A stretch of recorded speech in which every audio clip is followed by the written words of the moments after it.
안녕하세요. 주플릭스입니다. 최근 우리나라 주식시장 코스피 4천 달성, 한미 관세 타결, FOMC 금리 인하 등 자산시장에 관련된 뉴스가 여럿 있었는데요. 파이코인 소식과 함께 살펴보는 시간 갖도록 하겠습니다. 우선 파이 채굴앱 메인 화면이 바뀌면서 나온 공지가 있었는데요. 파이 네트워크 벤처스에서 첫 투자처로 오픈마인드를 선택했다는 내용이었습니다. 오픈마인드는 다가올 AI와 로봇 시대에 맞추어 운영체제와 오픈소스 프로토콜을 개발하는 회사입니다. 휴대폰에서의 안드로이드와 같은 역할을 하는 것을 AI와 로봇에서 할 수 있도록 개발하는 것이죠. 자세한 금액이나 파이 숫자는 명시되어 있지 않았는데요. 더 찾아봐야 할 것 같고요. 오픈마인드의 투자 라운드에 파이가 참여한 것은 파이코인의 유용성을 증가시키고 전 세계 생산의 많은 부분을 파이 네트워크로 전환하며 실제 파이코인의 사용 사례로 삼기 위한 것이라고 합니다. 이 투자의 결과는 바로 확인할 수 있는 것이 아니기 때문에 성패는 몇 년 뒤를 보아야 하겠죠. 그 사이에도 새로운 소식이 나오면 전해드리기로 하겠습니다. 파이코인의 가격은 미중 관세 전쟁이 재개되었던 10월 10일 거의 모든 암호화폐들이 폭락할 때 0.1달러대까지 떨어졌었는데요. 0.2달러대에서 지지를 해주면서 최근 0.26달러대로 소폭 반등했습니다. 하지만 아직 바닥을 확인했다고 얘기하기에는 이르고요. 이 0.2달러 지지선이 바닥이 될 수 있도록 지탱을 해주고 차츰 반등을 해 나갈 수 있었으면 좋겠습니다. 아무래도 상승의 원인으로는 대외적인 환경을 꼽을 수 있겠습니다. 파이코인 내부에서 가격에 급격한 변동이 있을 만한 소식은 그동안 없었던 상태이고요.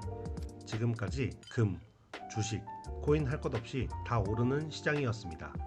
금은 한풀 꺾이기는 했지만 사상 최고가를 급격하게 갱신했는데요. 돌반지 한 돈에 80만 원이라는 놀라운 금액이 됐었네요. 옛날에 결혼한 친구들에게 선물한 금반지가 생각이 나는데요. 또 얼마 전 친한 친구가 계속 가격이 올라서 금을 좀 사놓고 싶다고 했는데 얼마나 많이 살까 싶어서 내일이나 다음 주 가격은 알 수 없지만 금 채굴량 증가가 이루어지지 않고 있고 화폐는 계속 찍어내고 있어서 수요 공급에 의해 장기적으로는 오를 것 같다고 얘기를 했었습니다. 그날 이후 조정을 받았기 때문에 그때가 고점이었는데요.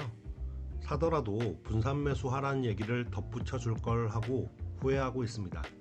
하루 6%, 며칠간 10% 가까이 급격하게 빠졌는데요.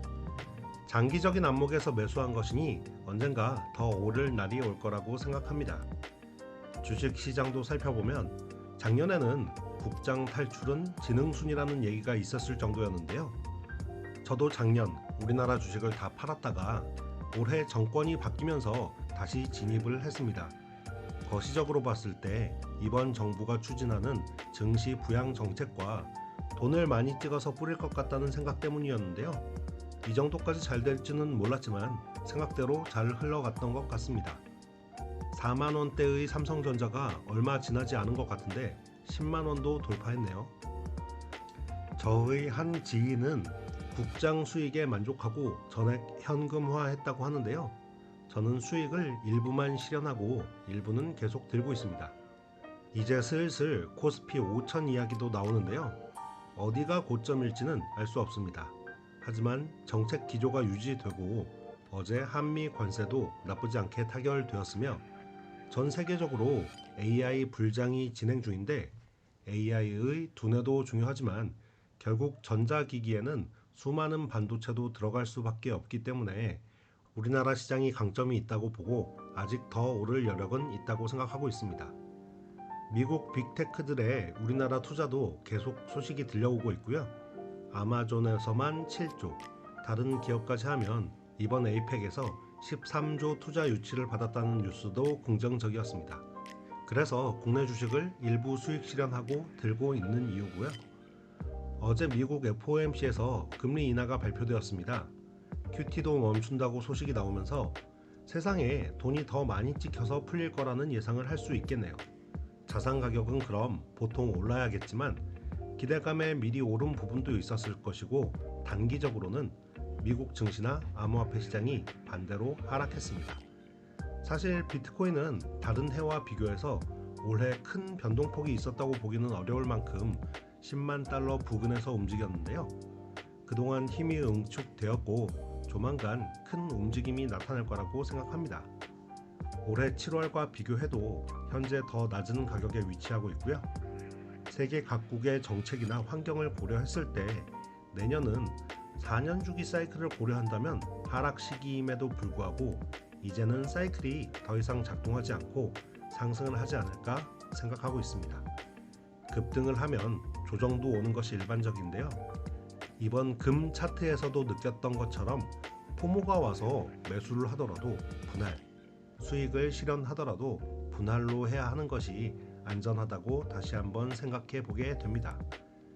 오늘은 파이코인과 자산시장에서 전반적인 제 생각을 말씀드려 보았습니다. 여러분의 생각은 어떠신가요? 댓글 남겨주시면 좋겠습니다. 좋아요와 구독 눌러주시는 것도 부탁드리고요. 시청해주셔서 감사합니다. 저는 주플릭스였습니다.